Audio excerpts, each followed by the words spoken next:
नमस्कार विद्यार्थी मित्रांनो, कसे आहात तुम्ही? तुम्हा सर्वांचं अभ्यास मित्र परिवारामध्ये खूप खूप स्वागत आहे. मित्रांनो, आज आपण 5 मार्च 2026 रोजीच्या करंट अफेअर्सचा अभ्यास करणार आहोत. चला तर मग सुरू करूया सेशन. बघा, आपली होळीची ऑफर जी आहे तर ती आजचा दिवस राहणार आहे. आज लास्ट डे आहे या ऑफरचा. तर ज्यांना या ऑफरचा फायदा घेतला नसेल ते आता फायदा घेऊ शकता. शेवटचा दिवस आहे. आपलं चालू घडामोडीचा मासिक सुद्धा आलेला आहे फेब्रुवारी महिन्याचं. तर ते तुम्ही आपल्या ऍप्लिकेशन वरून विकत घेऊ शकता. पहिला प्रश्न आहे, मार्च 2026 मध्ये भारताचा 93वा बुद्धिबळ ग्रँडमास्टर कोण बनला? तर भारताचा 73वा बुद्धिबळ ग्रँडमास्टर जो आहे तो आरव डेंगला हा बनला आहे. आपण जर बघितलं मार्च 2026 मध्ये मुंबईतील 17 वर्षीय बुद्धिबळपटू आरव डेंगला भारताचा 93वा बुद्धिबळ ग्रँडमास्टर बनलेला आहे. तर हे अलीकडील ग्रँडमास्टर लक्षात ठेवायचे, परीक्षेमध्ये विचारले जाऊ शकतात. 92 आहे आर्यन वार्श दिल्लीचा.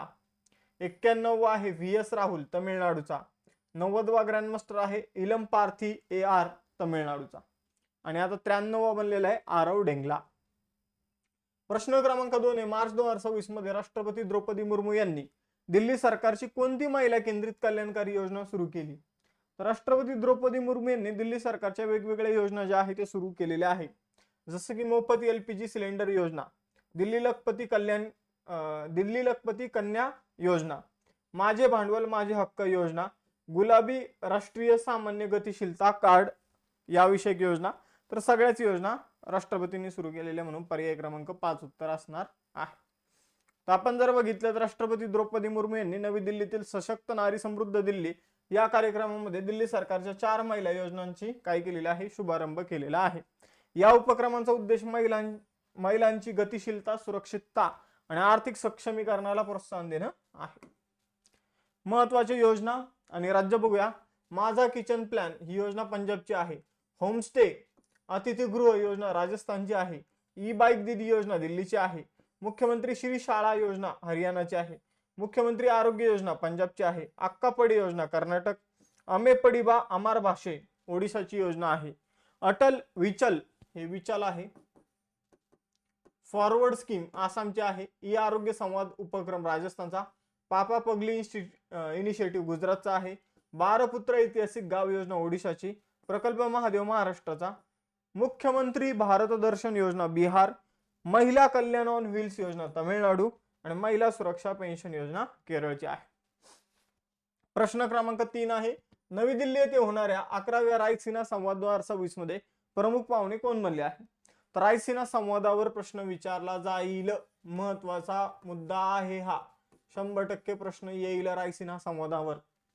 तर जो काही 11वा रायसीना संवाद आहे, रायसीना डायलॉग आहे, तर त्याचे प्रमुख पाहुणे होते अलेक्झांडर स्टब्स. आपण जर बघितलं तर हा रायसीना संवाद 5 ते 7 जानेवारी 2026 दरम्यान म्हणजे आजपासून नवी दिल्लीमध्ये सुरू होतोय. आपण जर बघितलं तर संस्कारा, असर्शन, अकोमोडेशन आणि ऍडव्हान्समेंट अशी याची थीम आहे. प्रमुख पाहुणे आहे डॉक्टर अलेक्झांडर स्टब्स, फिनलँडचे राष्ट्रपती आहे. यावर्षी रायसीना सायन्स डिप्लोमेसी इनिशिएटिव्हचा देखील यामध्ये समावेश करण्यात आलेला आहे. चौथा प्रश्न, जागतिक वन्यजीव दिन 2026 कधी साजरा केला गेला असं म्हणायला पाहिजे, कारण तो 3 मार्च रोजी सेलिब्रेट करण्यात आलेला आहे. हा दिवस साजरा करण्याचा उद्देश आहे जगातील वन्य प्राणी आणि वनस्पतीबद्दल जागरूकता निर्माण करणं आणि जागृत करणं ही आहे. मग आता तुम्ही मला एक प्रश्न उत्तर द्या, भारतीय संविधानामध्ये कोणता कलम आहे जे वन्यजीव प्राण्याविषयी आहे, वन्य प्राण्याविषयी आहे? तर ते तुम्ही मला कमेंट बॉक्समध्ये सांगायचं आहे. 2026 ची थीम आहे. आपण जर बघितलं तर जो काही वन्यजीव प्राणी दिन आहे तर medicinal and aromatic plants conserving health heritage आणि लाईव्हलीहूड अशी या वेळीची काय आहे तर थीम आहे. पुढे जाऊया. 5वा प्रश्न, आयातुल्ला अली खामेनी यांच्या निधनानंतर इराणचे नवीन अंतरिम सर्वोच्च नेते म्हणून कुणाची नियुक्ती करण्यात आलेली? तर इराणचे सर्वेसर्वा आयातुल्ला अली खामेनी यांचा मृत्यू झाला. त्यांच्यानंतर त्यांची जी जागा आहे तर ती घेतलेली आयातुल्ला अली रेजा आराफी यांनी. मित्रांनो, आयातुल्ला खामेनी तुम्हाला माहितीच असेल इराणचे मेन नेते होते. त्यांना काय करण्यात आलेलं आहे तर त्यांना मारण्यात आलेलं आहे. त्यांच्या घरावरच बॉम्ब वगैरे टाकण्यात आले होते. मग आपण जर बघितलं तर 28 फेब्रुवारी 2026 रोजी तेहरानवरील हवाई हल्ल्यात त्यांचं निधन झालं होतं. मग आता त्यांची जागा जी आहे तर आयातुल्ला अली रेझा आराफी यांनी घेतलेली आहे. इराण विषयी काही माहिती बघूया. इराण पश्चिम आशियातील देश आहे. प्राचीन काळात तो पर्शिया म्हणून ओळखला जायचा. आशिया खंडातच येतो. रियाल चलन हे तेहरान राजधानी आहे. पर्शियन अधिकृत भाषा आहे. अध्यक्ष आहे इराणचे राष्ट्रपती आहे मसूद पेजिस्कियान. चाबार बंदर हे भारताने इराणमध्ये डेव्हलप केलेले एक महत्वाचं बंदर आहे, जे बंदर भारताला अफगाणिस्तान सोबत आणि मध्य आशिया सोबत कनेक्ट करण्यामध्ये मदत करतं. पुढे जाऊया 6वा प्रश्न. AI आधारित तक्रार निवारणासाठी भारतातील पहिलं एकात्मिक दिव्यांग सहाय्यक पोर्टल कोणत्या राज्यात सुरू करण्यात आलं? तर AI आधारित तक्रार निवारण करण्यासाठी भारतातील पहिलं एकात्मिक दिव्यांग सहाय्यक पोर्टल जे आहे तर ते महाराष्ट्रामध्ये सुरू करण्यात आलेलं आहे. बघा, आपण जर बघितलं तर दिव्यांग सहाय्यक पोर्टल, दिव्यांगाविषयी खूप साऱ्या तक्रारी आपण जर बघितल्या तर ते आता या पोर्टलवर काय केले जाणार आहे, तर त्या तक्रारींचं निवारण केले जाणार आहे.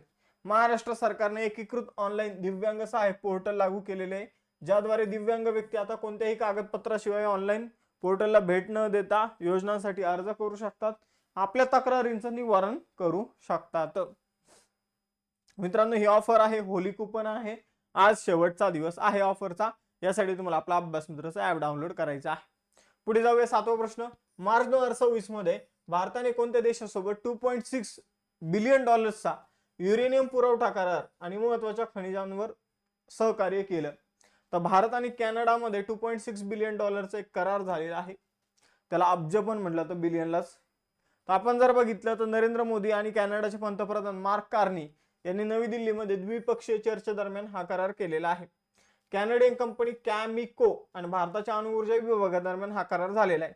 या अंतर्गत कॅनडा 2027 ते 2035 दरम्यान भारताला 22 दशलक्ष पाऊंड युरेनियम पुरवणार आहे. दोन्ही नेत्यांनी 2030 पर्यंत द्विपक्षीय व्यापार $50 बिलियन पर्यंत नेण्याचं लक्ष ठेवलेलं आहे. 8वा प्रश्न आहे. मार्च 2026 मध्ये कोणत्या देशाच्या माजी क्रिकेट कर्णधार एलिसा हिलीने सर्व प्रकारच्या खेळातून निवृत्ती घेतली आहे? तर मित्रांनो, एलिस हिली जी आहे तुम्हाला ड्रेसवरूनच ओळखलं असेल, येल्लो जर्सी म्हणजे ऑस्ट्रेलिया. तर ऑस्ट्रेलियाच्या एलिसा हिली आहे, त्यांनी आता अलीकडे क्रिकेटमधून निवृत्ती घेतलेली आहे. भारताविरोधात एक शेवटचा सामना झाला होता ओडीआय सिरीजचा, तर त्यामध्ये आपण जर बघितलं 158 धावा केलेल्या आहे. दुसऱ्या महिला बनलेल्या आहे की निवृत्त होण्याच्या अगोदरच्या सामन्यामध्ये शतक करणाऱ्या. पुढे जाऊया. 9वा क्वेश्चन आहे. उत्तर युरेशियातील अत्यंत दुर्मिळ लहान डायव्हिंग बदक प्रजाती स्म्यू, जिला मर्जेलस अल्बेलस हे तिचं सायंटिफिक नाव आहे, तर पहिल्यांदाच भारतातील कोणत्या ठिकाणी आढळली? तर स्म्यू, ज्याला मर्जेलस अल्बेलस म्हटलं तर ही काझीरंगा राष्ट्रीय उद्यानामध्ये अलीकडे आढळलेली आहे. तर आपण जर बघितलं काझीरंगा व्याघ्र प्रकल्पामध्ये आढळली, मग त्याच्यामध्ये कुठं आढळली आतमध्ये ते हे लक्षात नाही ठेवलं तरी चालतंय. आपण जर बघितलं स्म्यू हे एक लहान डायव्हिंग बदक आहे. IUCNच्या लिस्टनुसार तो सर्वात कमी चिंताग्रस्त गटामध्ये येतो. 10वा प्रश्न आहे. मार्च 2026 मध्ये कोणत्या समुदायाने होला मोहल्ला सण साजरा केला? तर होला मोहल्ला सण जो आहे तो आहे शीखांचा सण.